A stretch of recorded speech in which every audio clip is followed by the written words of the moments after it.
Thank you all very much for attending this panel on UltraViolet.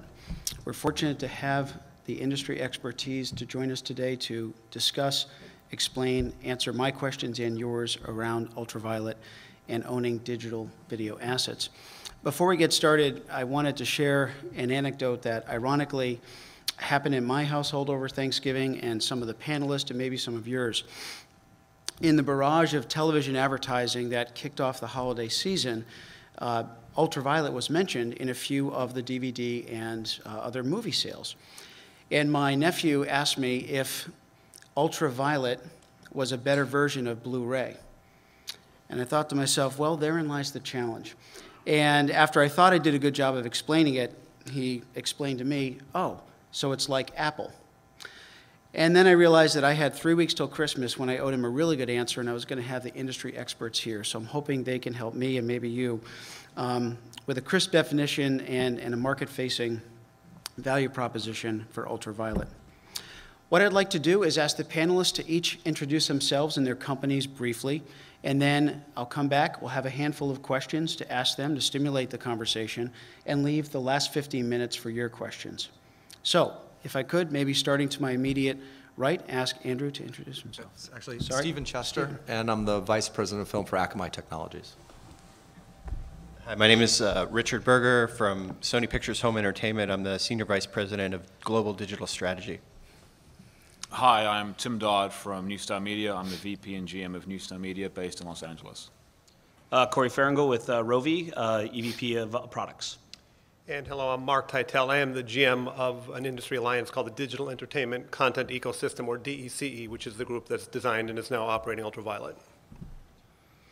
All right, Mark, I'm going to keep you on the hot seat if that's okay, and maybe ask if you could explain for our audience a little bit more around DECE, UltraViolet, the business rationale for studios, and maybe the... Can we ask a question like how many members of the audience actually know what UltraViolet is, just to get a feel for the room?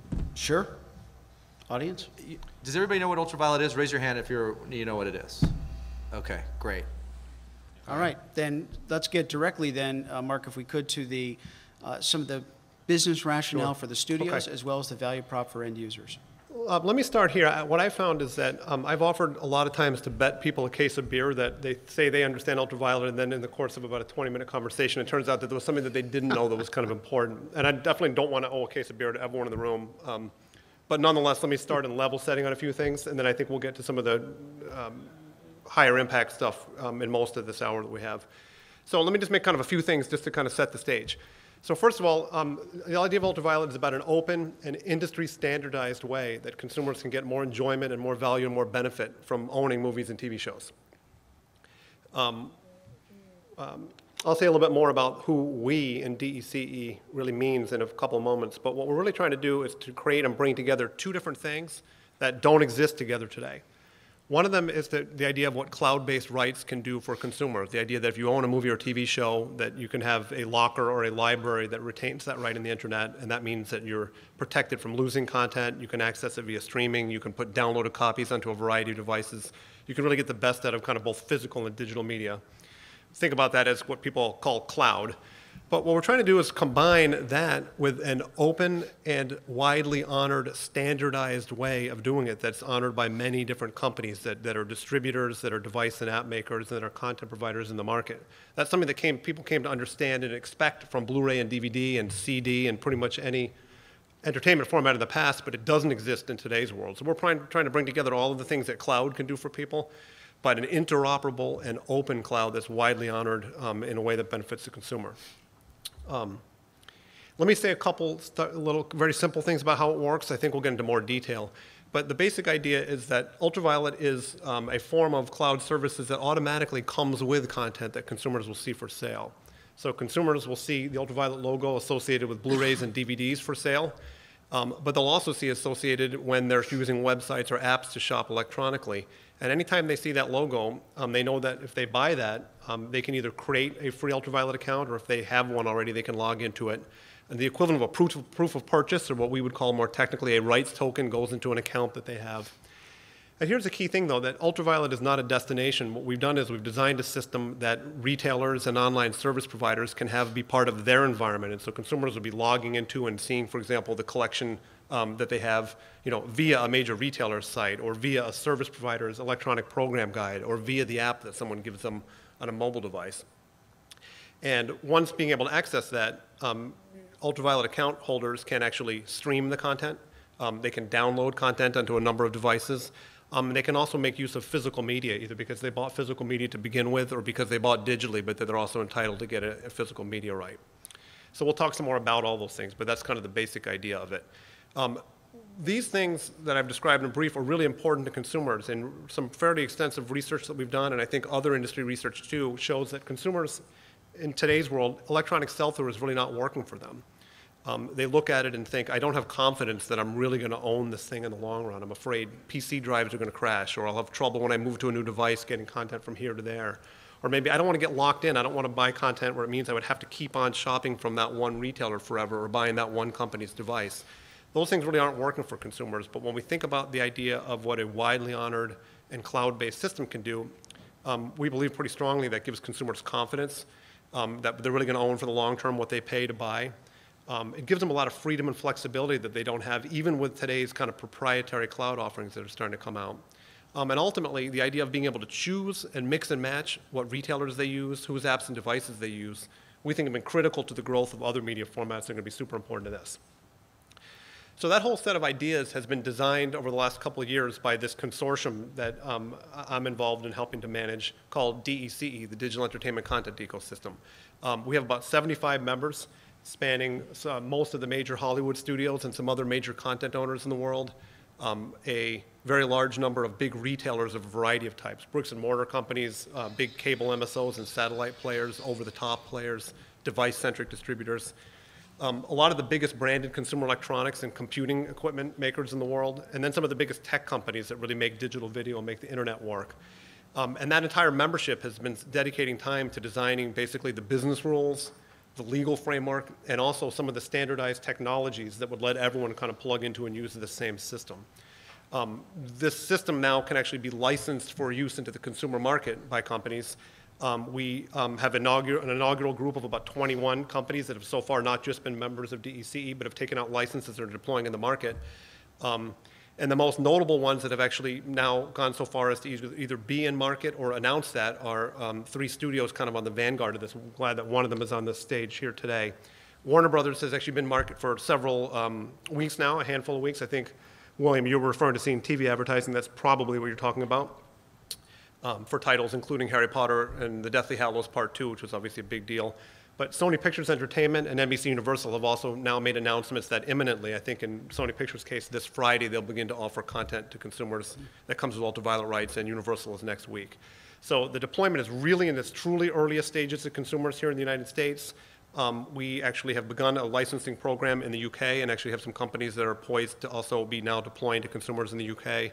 And we'll be announcing some other territory rollouts as we get further into next year. So I guess that's kind of my level set here, and then either follow up, William, or let's go down the line and get started here. That was a good level set. Thank you very much, Mark. And I think it's safe to say you don't owe us each a case of beer. But at the same time, I noticed in our interactive poll that while everyone's hands went up for recognizing UltraViolet, very few had actually downloaded a title. That might have to do with availability or others. So let's start to dig deeper and understand how that works. I'd like to ask Tim, then Corey, for the technologists among us, how does this work? Your 2 companies, Newstar and Rovi, the latter via acquisition of Sonic, are central to the entire UltraViolet system, or really digital supply chain. And I'm hoping you can help us understand how this works. Sure. So, thank you. Newstar is involved as the coordinator of UltraViolet. So we have the honor of being basically the technology infrastructure provider and developer of the entire implementation behind UV.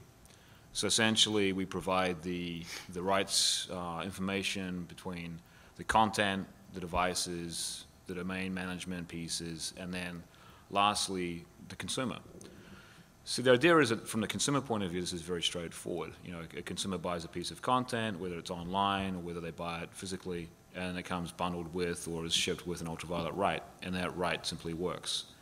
And conveys the ability to use the content, stream the content, enjoy the content in a number of different places, on a number of different devices, all of which are part of the ultraviolet ecosystem.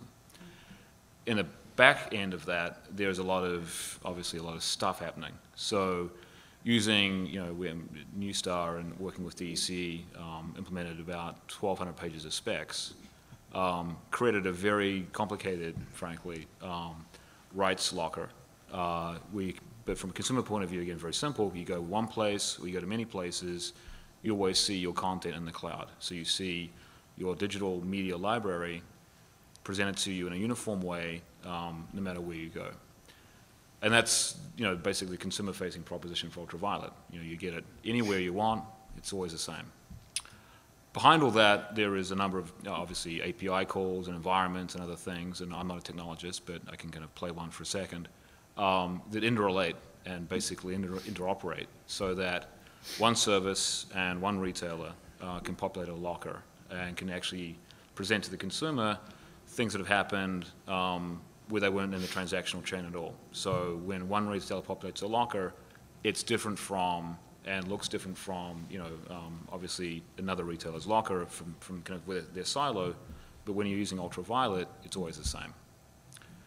In addition, when we talk about digital rights management systems, there's been a lot of controversy about DRM and, you know, people, you know, free versus paid, et cetera.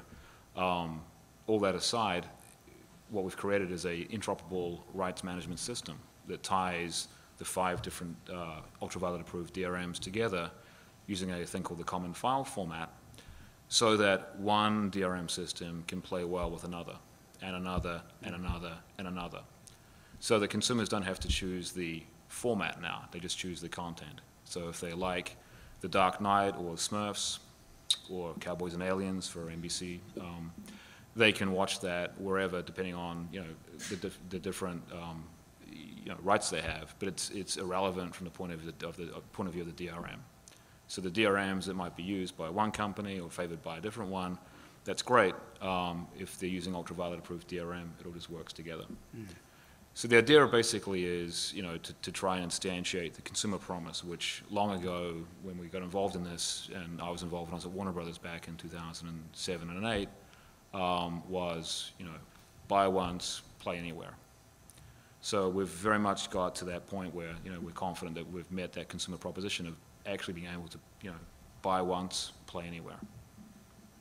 Very interesting. Corey? Yeah, I mean, from our standpoint at Rovi, we operate digital lockers for retailers, and in the case of Warner, we, you know, support them in the back end, and we interface with Newstar. So if you purchase content, we're the ones putting the token in the locker. We're the ones that are, you know, interfacing to ensure that that's the right user. This is their locker. Here's the token. Therefore, they could view this and get access to this locker from other applications that interact with ultraviolet content. So, you know, the point is making it really easy for the user, but it is really complicated behind the scenes because of multiple DRMs, multiple playback methods, you know, download, streaming, multiple providers, you know, whose content is ultraviolet, which title is, which isn't, and so on. And our job is to hide as much of that as possible from the consumer. So if they buy something with ultraviolet, we take care of it saying, you've bought it in one of our stores, from one of our, you know, retail partners, and then we've put the token in the locker, identified that this is your locker, put the token in there, and now you get access to it anywhere else. And, you know, where you get access to it depends on whether you play it back and how exactly that works. That's not universal quite yet, but that's what we're doing behind the scenes.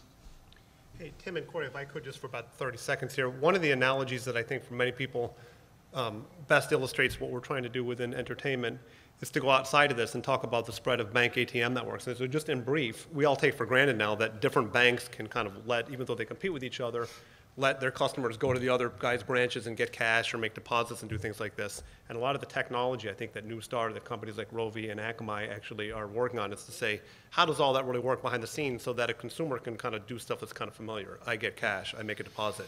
It's cool, and actually I don't have to go to my own bank to do it if somebody else is more convenient. Yeah, because I mean, any bank can, you go to any ATM, you get your withdrawal, but you also get access to your account, right? How much money do I have in my account? So the idea is, whether it's a Rovi, storefront, a Flixster storefront, a storefront from Newstar or from Akamai or anyone else, you get your stuff, right? You get your digital media library at any one of those retail storefronts. That's the key. All right, so arguably, UltraViolet is about both the studios and the consumers trying to create a relationship more directly, more permanently, if you will, across consumption devices, retail purchasing options, and so forth.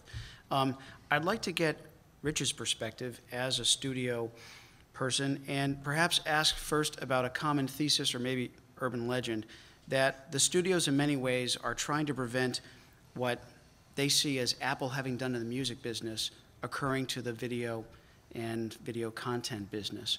I'm curious if that's a driver. Is it about extending the profitability of titles in the same way that DVD managed to do successfully for a number of years, or other motivations for the studios around UltraViolet? Yeah, I think the way I'll answer that question is when we, several years ago, I was part of the team at Sony Pictures that wanted to figure out how to make electronic sell-through a better value proposition for consumers, and it's because we thought there was, frankly, a value gap for the consumer for what they were getting, and while there are, it's still, I think, pretty early days in how electronic sell-through has rolled out. We really didn't think about it very carefully. I think at the beginning we would meet with a service provider, we'd talk about selling movies on their site, and then we'd talk about the format and usage model within their service, and we'd license to them, and then we'd license to another company and license to another company, and we'd have our movies out there, and there'd be lots of choices for consumers as to where to get it, but then once they got it, they were sort of contained within that silo.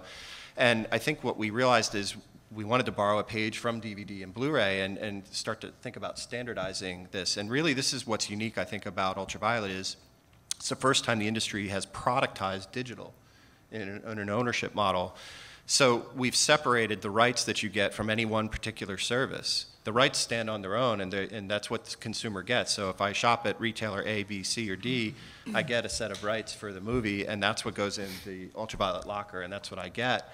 And the fulfillment can happen in many different ways. And the fulfillment you get on day one is not even going to be what you can get on day 2 and day 3. It's going to continue to evolve. And as more and more services and devices and apps plug into this ecosystem, there are more and more choices for consumers in ways to get access to their content. So we started, we're going to start introducing our first UltraViolet titles on Friday. I think it's great because consumers can start collecting and filling up their UltraViolet libraries today and get a great experience, but know that over time there's just going to be more and more ways to get access to it. So, from our perspective, it was about how do we add more value to that sell-through proposition, so that way when people think about owning digitally, there's a really great value for them. And that's really what we thought about. Rich, that brings up a good point in that you're correct. Sell-through is key to this, but if I'm not mistaken, right now rental is still the dominant activity among end users. What are some of the thoughts as to educating people on the value of owning versus renting? Yeah, so I work in the home entertainment division, and we're responsible in the digital group for the transactional business, which includes sell-through and rental transactions. And we've seen really great growth in rental, and that's a really important business model for us. And sell-through has been growing, but not as rapidly as we would like. And we think that's because it's not as convenient as it could be. And that's why we're adding all this value and these rights to the sell-through proposition. And we think it's really important to have two really good options in the market for consumers. We don't think everyone is going to buy every movie. That's not the goal for us, for UltraViolet. But it's to get a really great proposition out there for those people who do want to collect. And in some cases, we expect people to rent. In other cases, they'll buy. And even back in the heyday of DVD, there's always been a healthy mix of rental and sell-through, and we're just really trying to figure out how to make that a healthy mix. Well, and I think it isn't just about UltraViolet, right? Because there's other features that we haven't yet put into the electronic sell-through world. The director's commentary, the special editions, alternative endings, and all that stuff. And that's it. So it's UltraViolet's part of that picture. But I agree, it's a feature value proposition, and that value proposition still got to grow to make sell-through enticing. Right now, rental is just, it's easy. You know, you get it, here it is, you stream it to a TV, it's done.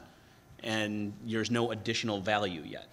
Yeah, I think one of the key things is the consumer proposition for, you know, economics aside for a second, for rental, has been very different, right? So, you know, rental and streaming have been kind of synonymous and been driven largely by Netflix in many ways, right? Or cable VOD is about $1.2 billion annual business still in this country. It's a very easy to use, even if the cable UI might suck, it's still a very easy to use service.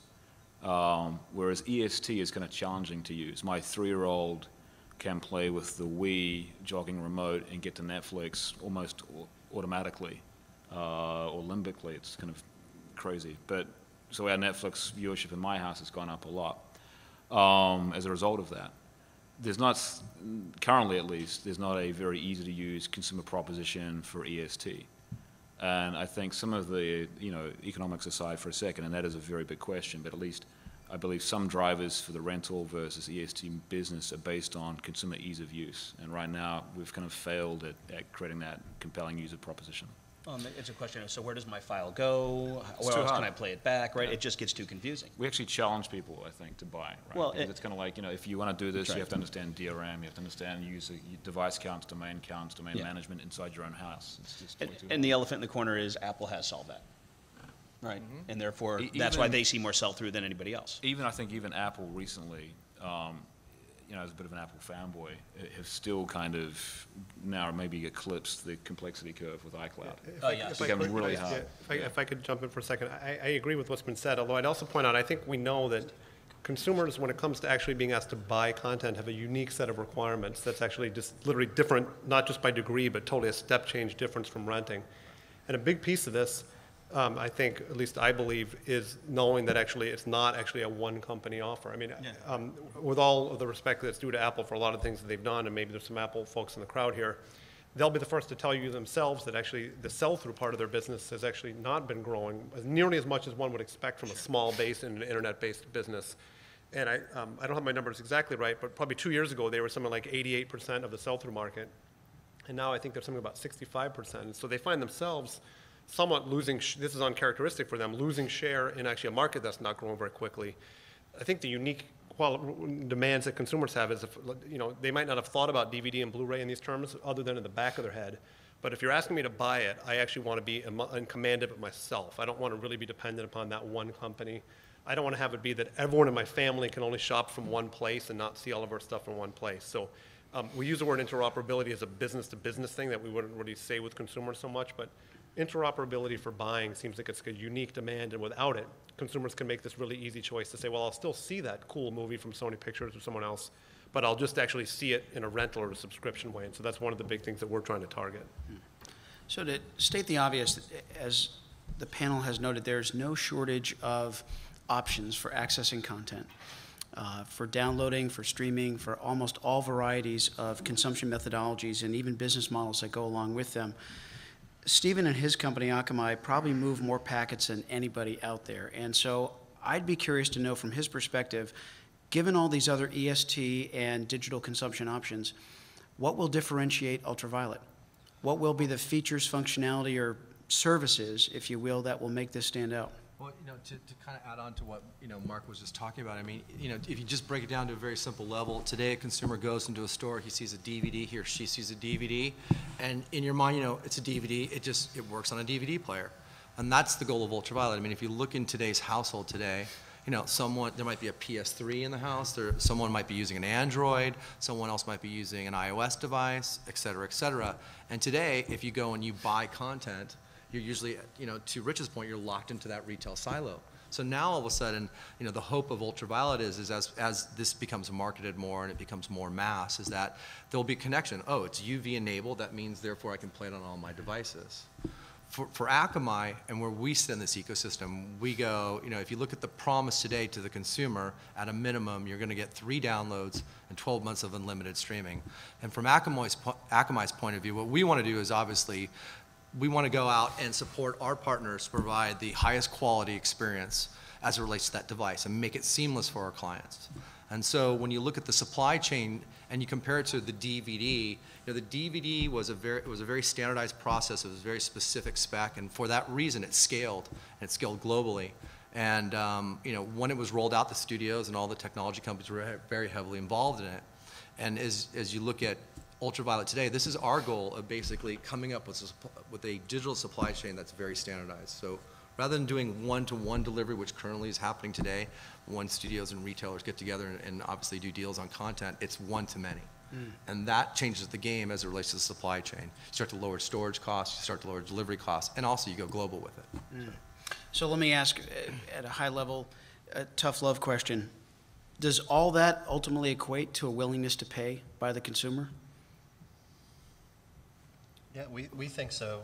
We've done quite a bit of research, not only in the consortium, but also independently, and we think we've put the right attributes into the ownership proposition around UltraViolet, and we think people are going to respond. So we're really we're happy about the opportunity. And to add to that, I think if you're sitting there and you're a consumer and you're going to make a decision and you have this purchase opportunity to buy content and it's incredibly convenient, it's going to work. Period. You also know that it's very it's the freedom to do whatever you want to do with your content, as long as obviously it's a UV-enabled device. The question is to the consumer: do I want to go and pirate something and have to deal with the fact that how am I going to get this on this device or that device, or you have this value proposition that's very simple and easily understood? I think that there's a lot of consumers today that will go out there and say, well, this is very convenient, it gives me all the freedom and all the choice I want, and therefore the value is there for the consumer. Yeah, I think right now what you're seeing in the industry is not actually a willingness. The question isn't really about a willingness to pay, it's about a willingness to collect, right? So the way UltraViolet's been launched is, the current Warner titles, and I believe also a Sony and NBCU, is really tied to the physical disc. So it's a very similar model, if you recall back to when iTunes launched, about managing your content first in the cloud and then moving from that management system to actually buying stuff, right? So the idea is a consumer is going to collect again. I believe they are. We've seen encouraging results with our very early launch with only one studio, based again on the notion of you get this bundle of rights that come with a disc, which include UltraViolet. So then the next question would be, once you've got that behavior somewhat instantiated, do you then move into digital sell-through, and how does that look? And that's kind of an interesting next question, I guess. Hey, one thing I'd like to add in connection to your question, William, also is we got to talk a little bit more about what it means to be able to have up to 6 different users inside a family or household account. So today, let's say my daughter's off at college, if we use video on demand, or if we rent a disc through Redbox, or all these other ways that we might acquire content other than buying it, she's a few hundred miles away at college, she's not going to get to see that movie. And even if we buy a DVD or Blu-ray that doesn't come with UltraViolet, maybe when she's home for Thanksgiving or something, she could take it, but just in general, she's not going to see it either. Now, all of a sudden, with UltraViolet, you can picture a world where you tell a kid who's in college, or maybe an adult sibling that lives near you but in a different house, hey, you know what, I actually bought this movie today, it's in our account, and actually all of you can watch it.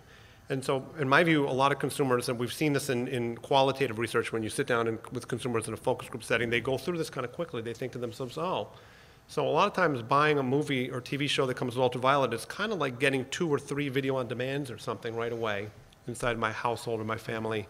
And then we also own it for all the times that we might want to watch in the future, or have that for a pride of collection and kind of stuff like that.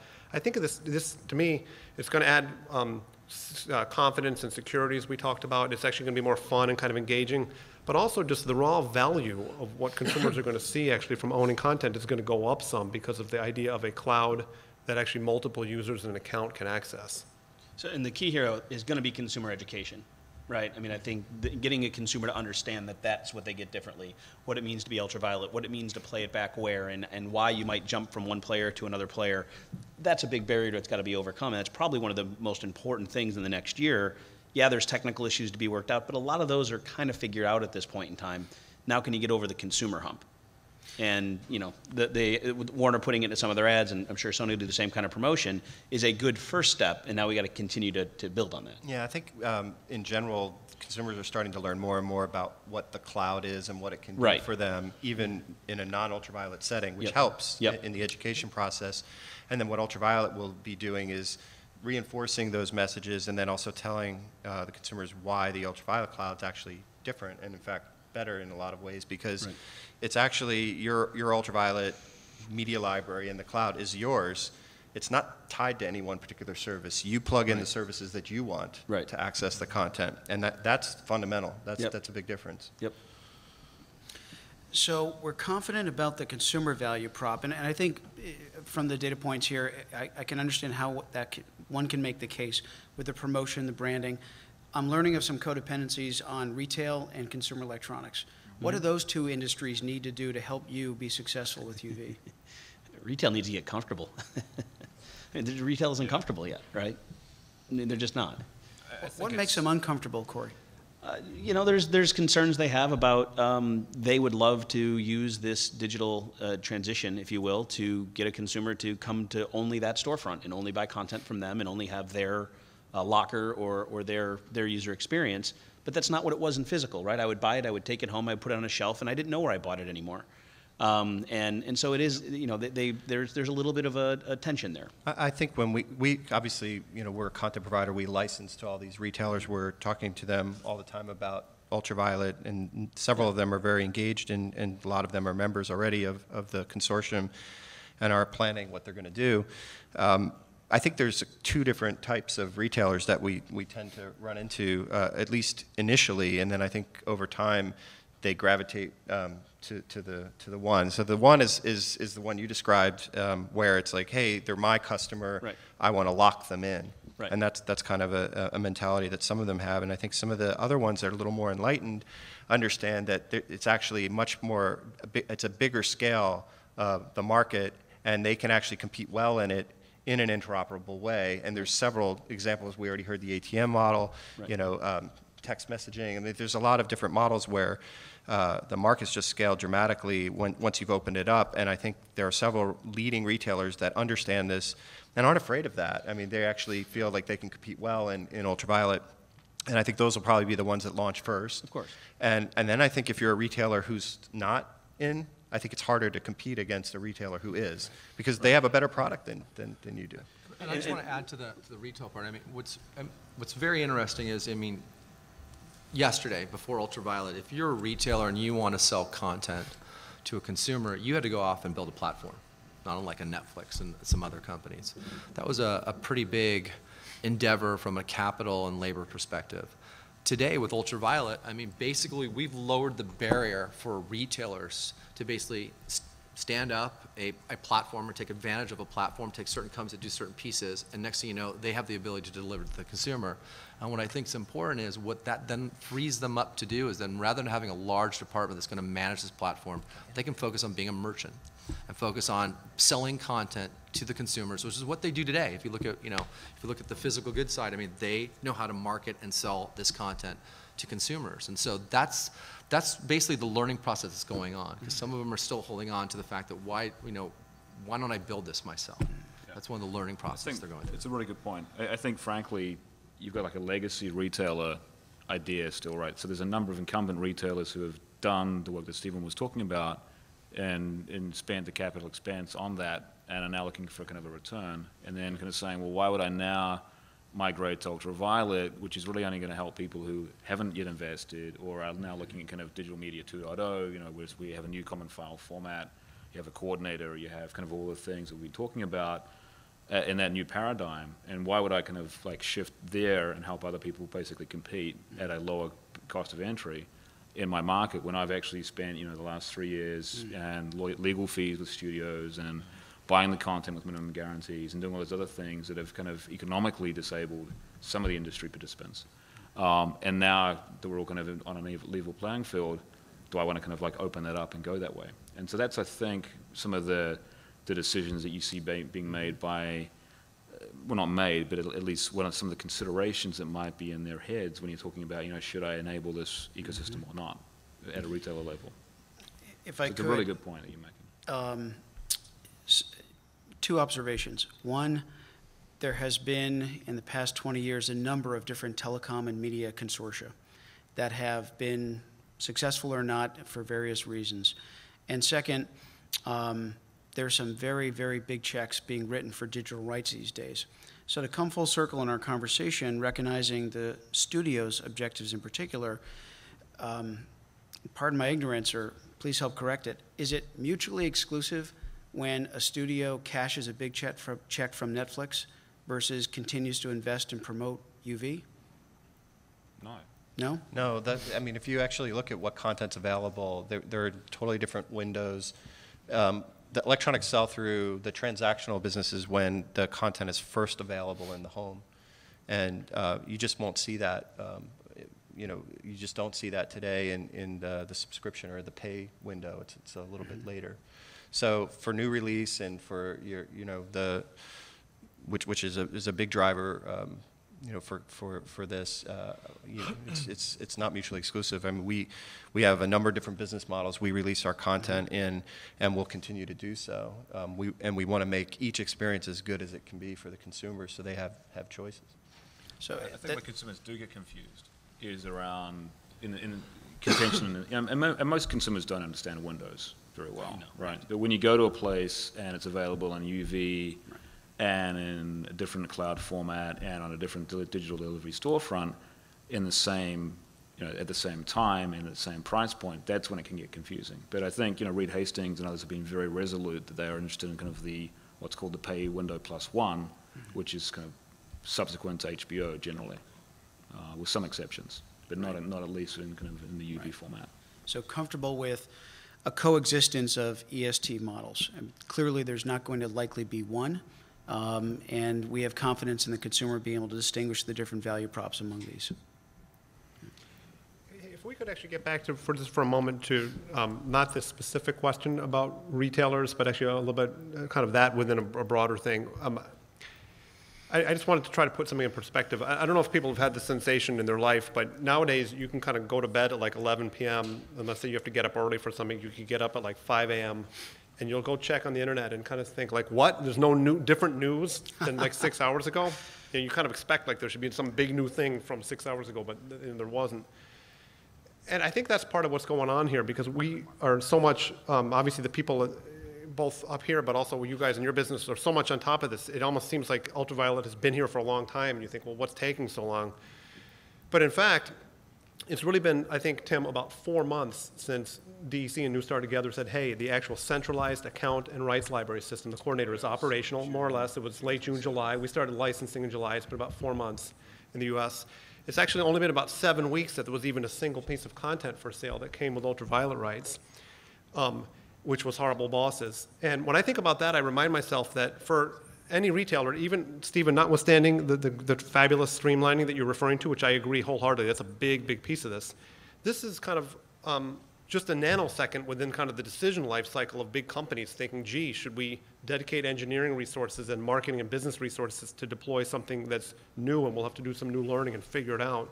I mean, in many cases, even just the raw mechanics of companies budgeting says, hey, that's great, and now it's kind of November already, and so I'm cycling around and et cetera. And so my feeling is that a bunch of what's been set up here was spot on and a number of things about what we need to do. But part of it also, in my view, is we actually just do need to remember here that quite literally we're 7 weeks into something. Yeah. Yeah, I get that. But I get part of the reason that I'm so focused on consumer education. I live the scars of DLNA, right? DLNA had made a lot of progress. It had gotten embedded into a lot of devices. There was a lot of interest. We at Rovi had spent a lot of money in doing stuff, and then all of a sudden the organization got confident. They got comfortable, and promotions stopped. There stopped being education. It was still in devices. As a matter of fact, it's still in devices. It's increasing its deployment. Consumers don't know what it is. They don't understand the value. They don't know where it goes. And that's the challenge. When you get over some of the hard technical humps, a lot of industry consortiums tend to lose sight of that end adoption, right? Yeah, I totally agree. I mean, I think the consumer messaging point of view and the marketing from the studios will actually improve. I think there's going to be some good announcements coming out soon. Right.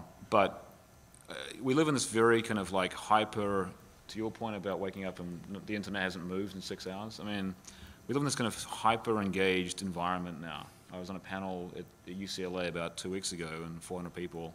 Everyone said, yes, we've heard of UltraViolet. Yes, we read the Flickster stuff. Yes, we understand it sucks, right? That was kind of what they were saying.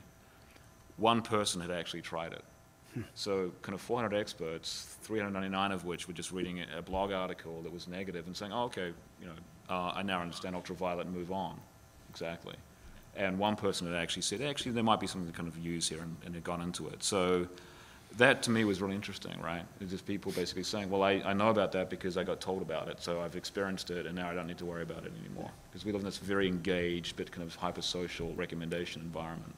Yeah. So, we can't lose track of that consumers, in a nanosecond can decide, okay, understood it, off it. And I think the consumer messaging point to kind of get those people back is critical. And one of the dynamics here that I find to be important is that I think subconsciously people will think to other, quote, technology adoption things that either happened or failed to happen well enough. You gave DLNA as an example. A really common example is even people just asking about Blu-ray. And when I think about Blu-ray, I don't recall exactly, but a consumer at the beginning probably had to decide, will I go spend $500, $600, $700 for this new device so I can use this new thing and then buy new content?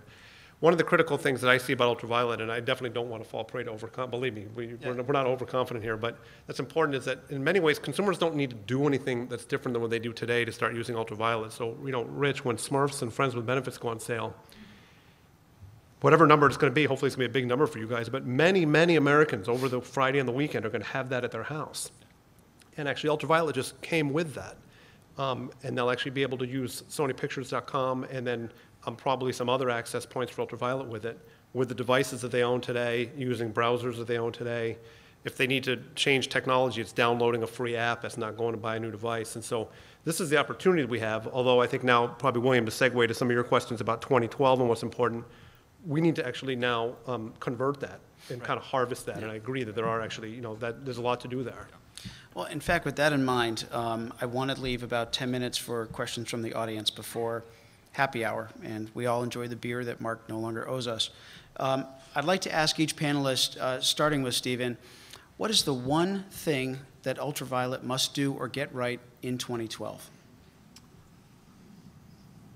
I would say, tying into what they're saying, marketing is very critical. Marketing of the UltraViolet brand. Yeah, and along with marketing is making sure consumers really understand the proposition and how it's actually different, right? Right. I think broad industry support. So a retailer, a killer application, and a development, arm of either big companies or aggressive, garage-based developers.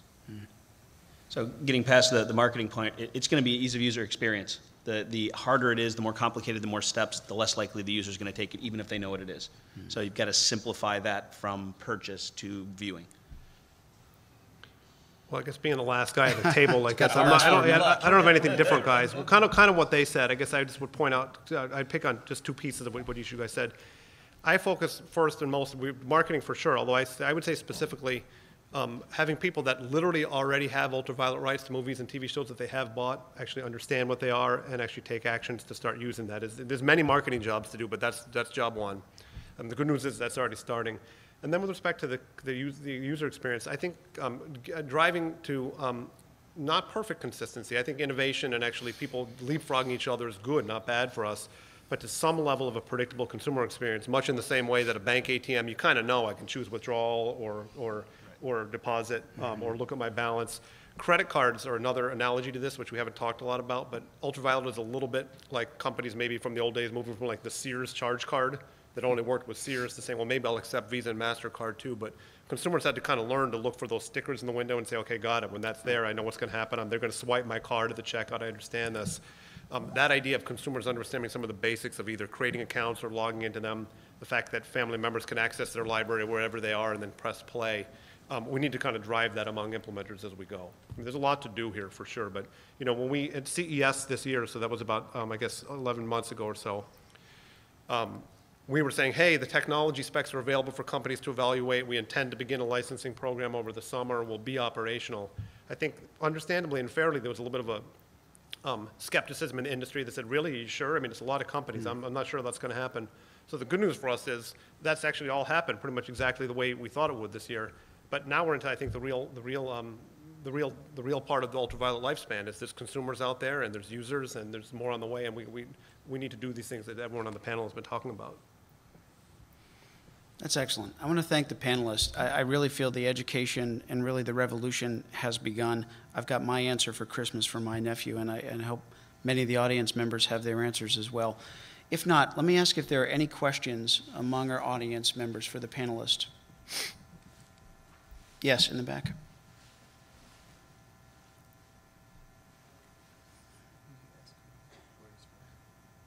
If you wouldn't mind, could you tell us where you're from and then maybe direct a question if needed to a panelist or to the full panel? Sure. Reed Majors. I'm live in Palo Alto. Play in the park all day. No, seriously. Excuse my ignorance. I don't know a lot about UltraViolet, but do Amazon and or Apple have to participate in order to be successful, assuming they're not already? Good question. I've been talking too much, but I'm happy to answer that if you guys want to stay out of the way. Okay. A couple things. So first of all, DECE, which is the Alliance Behind UltraViolet, is an open industry organization. We're actually really happy with all the members that we do have. But those guys would actually be very welcome to join too. And nothing that UltraViolet is doing is either anti-Amazon or anti-Apple. I think we're probably all focused on the same consumer need and the desire to kind of grow the value of collecting content. So I think there's a little bit less probably to the kind of conflict story than the media might like to make it for the reasons that media do.